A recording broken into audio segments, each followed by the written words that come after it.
Welcome, everyone. It's Jerry, Old Guys Review.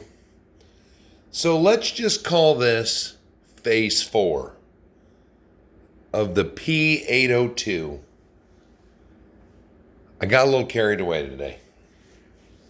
Not carried away enough that I'm done, but I figured I'd give you a little more tidbit. I have two correct answers on what this vehicle will be, but look at what the crim has become. He started off in my possession as a criminal. The 802 that couldn't get through security in China. Look at him now. He has evolved. He's on his way to a new career. Straight and narrow. So, I'm calling Phase 1 the initial truck as it arrived. I'm calling Phase 2 the initial teardown.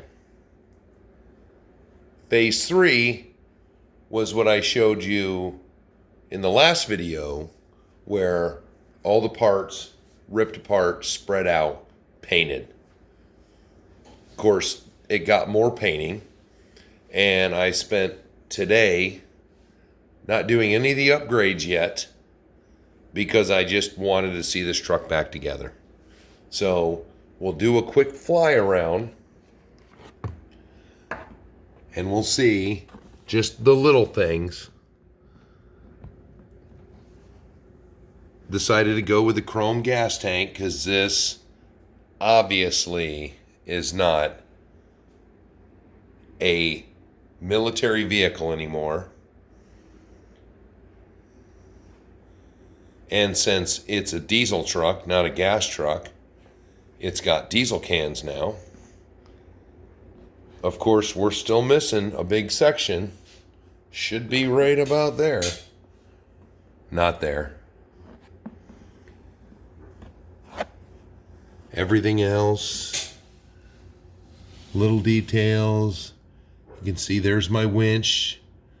Has metal cable on it now. Picture frame wiring. And there we go. We'll go up along the top.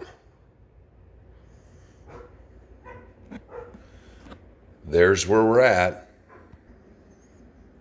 And there it is, back where we started. So I'm going to tell you right now, no, it's not any kind of fire truck. That guess has been thrown out here and there, a little bit implied, but no, that's not what this is. The two correct guesses, of course, chapped me a little bit that it was that easy.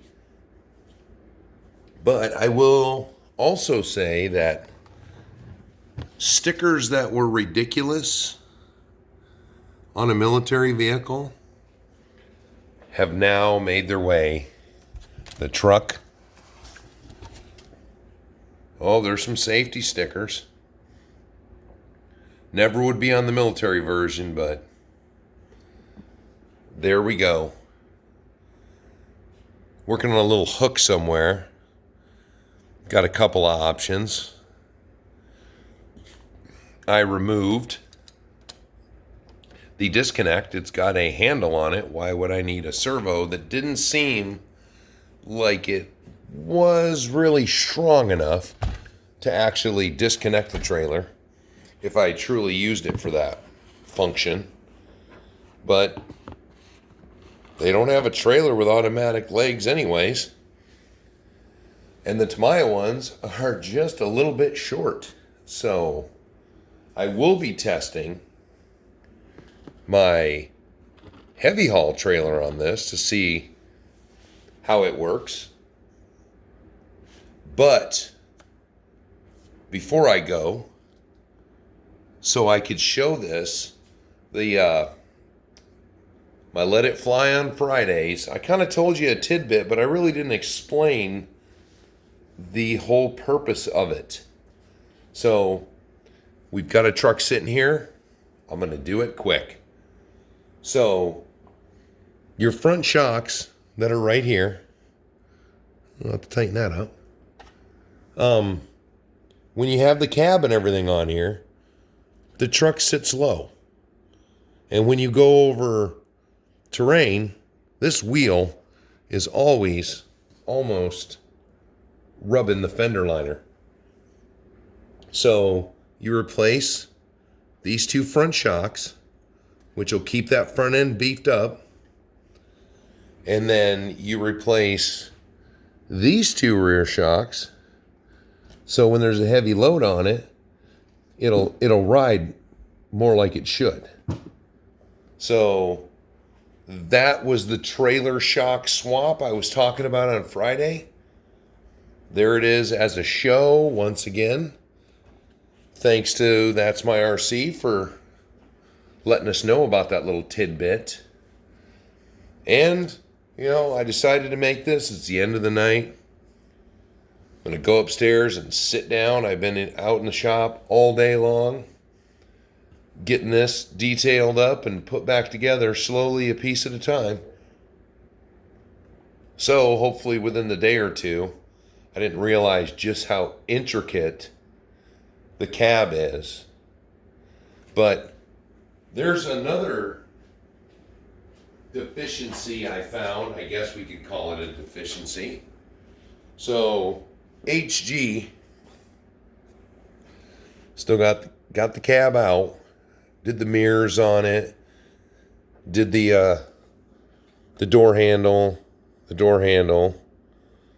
Now HG, this right here is the turn signal lens, not this thing they put in here. So I just kind of left that because they just made it more like a hinge than the actual light it's supposed to be. So I got all the windows put back in this today, and got my mirrors painted up with some chrome. And tomorrow it'll be putting them back together, but since this is the first component that has to go back together with the light system in it, I will slowly be adding the light system. I'm sure I bit myself in the ass by getting overzealous and wanting to see this together about running wires, but oh well, I might just have to pop the crane off, and that'll be pretty easy. So let me know what you guys think, how we've moved along, and hopefully in a day or two I'll be cutting you a new video out with it all together, and crossing our fingers that the light and sound kits work. So till we meet again,